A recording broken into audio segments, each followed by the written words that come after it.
down. Now that spooky season's in full swing, I thought it was the perfect time to revisit some familiar faces from the past. The ones you might not have thought about in years, but who helped define an era. I always thought Dee Wallace had one of those kind faces, the sort that instantly puts you at ease. Warm, maternal, comforting, which is probably why it felt so strange seeing her in movies like The Howling and Cujo. Because for all the terror swirling around her, she never looked like she belonged in a horror movie. And maybe that's exactly why she worked so well. So, what happened to Dee Wallace? Let's fade to black.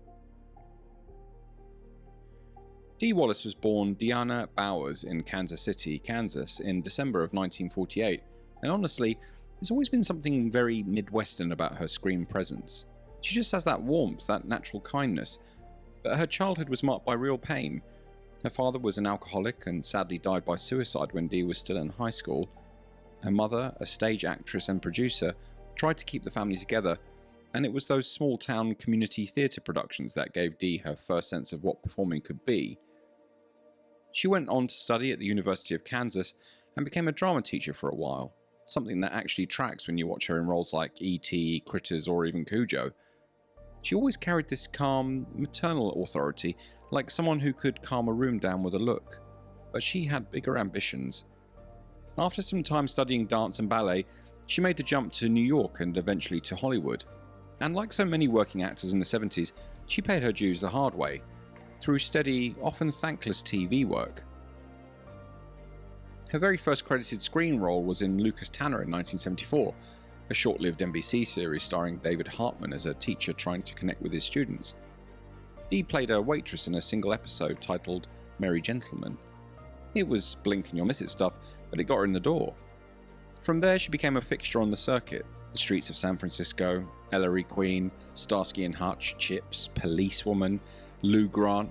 She worked constantly throughout the mid to late 70s, sometimes one-off roles, sometimes recurring. This period lasted about 3 or 4 years, but by 1977 she'd land the film that would change everything, The Hills Have Eyes.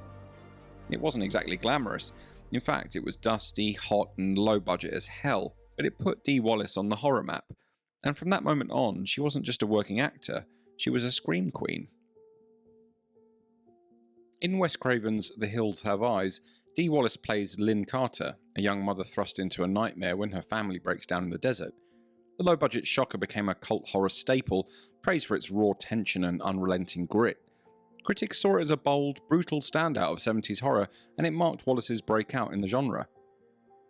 Wes Craven's film was a breakthrough, not just for Craven, but for Wallace, and it opened the door to a string of increasingly significant roles in the early 80s. One of her most important came in 1981's The Howling, directed by Joe Dante.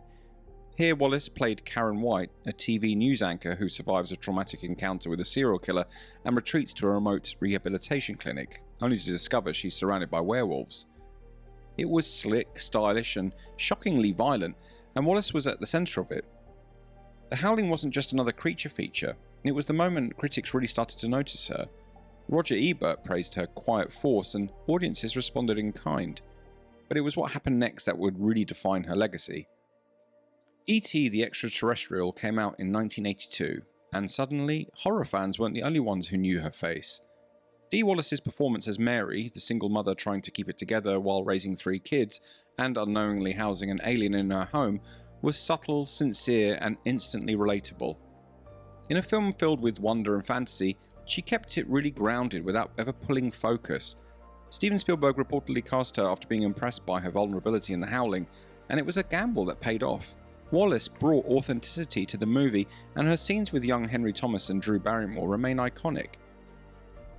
It's wild to think within 5 years she'd gone from playing bit roles on cop shows to starring in one of the biggest films of all time. She was officially a name, and she was far from done.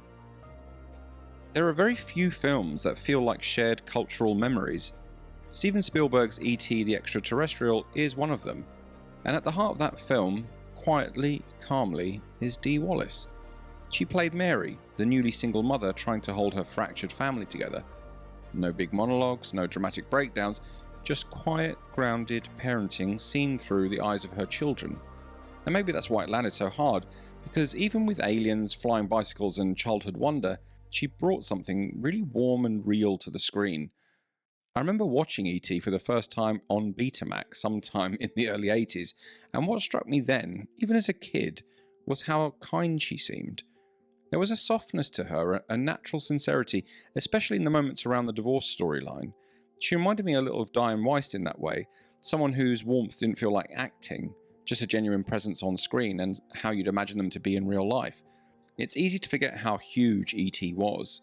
The highest grossing film of the 1980s, a global phenomenon, and Dee Wallace was right there in the centre of it, bringing heart to one of the most beloved stories of the decade.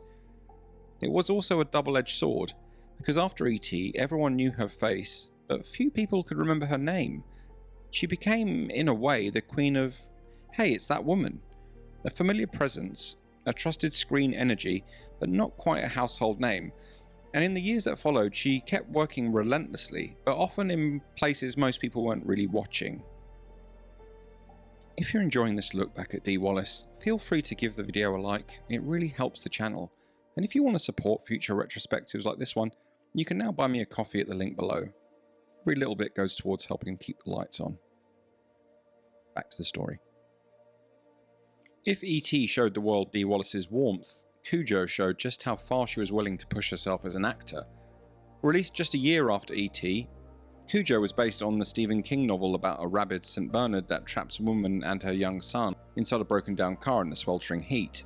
On paper, it sounds simple, but on screen it's absolutely harrowing. And a huge reason for that is Wallace. The entire film hinges on her performance. The fear, the rage, the desperation. It's one of the most emotionally and physically intense roles she ever took on. She's practically in every single frame, sweating, screaming, crawling through blood and glass. At times it feels almost too real. Even Roger Ebert, who was often critical of horror films, praised her work. He called the performances good, but highlighted Wallace in particular, saying she brought a certain reality to a role that's basically about hysteria and terror. This wasn't just a Scream Queen performance, it was a full emotional breakdown in real time. There's a moment late in the film when she finally snaps, picks up a baseball bat, and goes full primal mother mode. That's as raw and unfiltered as anything in 80s horror. Wallace has since said the shoot was grueling, emotionally draining, and pushed her to the brink. You can really see it on her face in the movie. It's easy to forget just how bold this performance was. For a long time, Cujo was dismissed as just another King adaptation, but in the years since, it's been re-evaluated, and Wallace's performance has rightly been reconsidered as one of the best in her career. She wasn't showered with critical acclaim at the time, but if you ask most horror fans what they remember about Cujo, it's not the dog. After Cujo, Dee Wallace could have stepped away from horror completely and no one would have blamed her. She'd just given one of the most emotionally draining performances of the decade, but instead she doubled down. In 1986, she starred in Critters, a wildly entertaining sci-fi horror comedy that wore its Gremlins influence proudly. Wallace played Helen Brown, a Kansas farm mum who suddenly finds her home invaded by razor-toothed alien furballs from outer space. It was chaotic, bloody, ridiculous, but it was hilarious, and yet again Dee Wallace gave it heart. Critters was a big enough success to launch a franchise, and once again Wallace's performance helped sell the premise to mainstream audiences. She'd later call it one of the most fun productions of her career, and you can kind of tell. There's a sparkle in her performance, a freedom that came from being a little less restrained than she was in E.T. or Cujo. Then came a slight pivot. Throughout the late 80s and early 90s, she leaned into TV work, including roles in Murder, She Wrote, Hotel, and a long-running recurring part on The New Lassie, where she played the family matriarch. It was a conscious shift towards more family-friendly material, but the horror world wasn't done with her quite yet. In 1996, she returned to the genre once again, this time with The Frighteners. Directed by a young Peter Jackson, years before Lord of the Rings, The Frighteners was a bizarre, effects-heavy ghost thriller starring Michael J. Fox as a psychic detective. It was stylish, fast-paced, and actually surprisingly dark. Wallace played Patricia Bradley, a woman with a mysterious past and a deep psychological trauma. And without spoiling too much, let's just say her performance gets really intense. It was one of the most disturbing roles of her career, not because of gore or screaming, but because of how subtle and psychologically eerie her performance was. By that point, Dee Wallace had proven she could do it all. Final girl, grieving mother, alien ally, werewolf victim, and now a psychologically broken antagonist. And with that, she'd completed something few horror actresses ever do, a full spectrum genre career, not just surviving the horror boom, but constantly evolving within it. In her own words, "I never set out to be a scream queen. I just wanted to play real women, women who were strong, who were scared, who kept going anyway, and horror gave me the space to do that." It's a sentiment that captures why she's endured, not just as a genre icon, but as one of the most quietly consistent actors of her era. You might have thought that by the 2000s, Dee Wallace would have taken a step back, maybe done a few guest spots on TV, slowed the pace a little. But nope, she went right back into the shadows and found a whole new generation of horror fans waiting for her. In 2007, Rob Zombie cast her in his Halloween remake, a bold, gritty reimagining of the slasher classic. Wallace played Cynthia Strode, the adoptive mother of Laurie. It wasn't a huge role, but her presence was instantly recognisable, and there was something poetic about seeing a former Scream Queen show up in a reboot of the very genre she helped define. Zombie would bring her back again in The Lords of Salem in 2012, a surreal, nightmarish descent into witchcraft and madness, where Wallace played one of the film's trio of witches. And then once more in Three from Hell in 2019, his brutal sequel to The Devil's Rejects. She wasn't just cameoing for nostalgia, she was actively diving into some of the darkest, weirdest horror being made, and proving she could still hang with the best of them. At the same time, she began working heavily in the indie horror scene, starring in dozens of low-budget chillers and festival darlings, titles like Red Christmas, 13 Eerie, The Nest, Zombie Killers, Elephant's Graveyard, Hansel and Gretel, Deadly Reunion, Death House, and They're Inside, a performer who had worked with Wes Craven, Joe Dante, Peter Jackson, Steven Spielberg, Rob Zombie, and who had never once stopped showing up. In a 2020 interview, Wallace reflected on her career by saying, "I just love acting. I don't care if it's a $100 million film or a student short. If the story has truth, I'm in." So, what's the legacy of Dee Wallace? It's more far-reaching than most people realise. She may never have been a tabloid name or a mainstream star in the traditional sense, but across 4 decades, she's quietly built one of the most durable and respected careers in genre film history. She's worked with a list of directors most actors would kill for, and she's done it across everything from mainstream blockbusters to micro-budget horror indies. There's a professionalism about her, but also a humility. She's never tried to reinvent herself and never tried to actually break out of horror because she's never treated it like a genre to graduate from. In interviews, she often speaks about the power of storytelling and how acting, particularly in horror, lets us confront grief, trauma, and fear in a way that few genres can. It might sound lofty, but if you look at her best work in things like Cujo, The Howling, E.T., it tracks.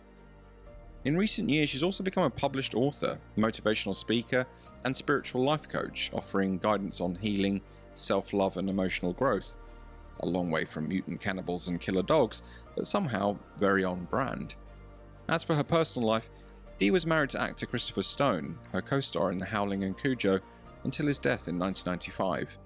Together they had a daughter, Gabrielle Stone, who's also an actress and author.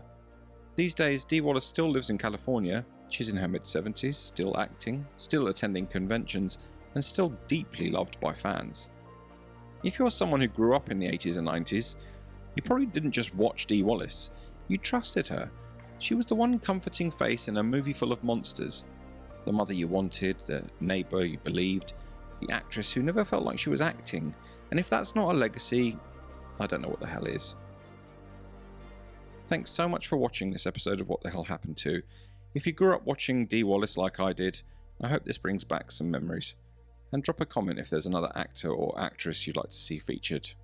And as ever, I look forward to seeing you all in the next one.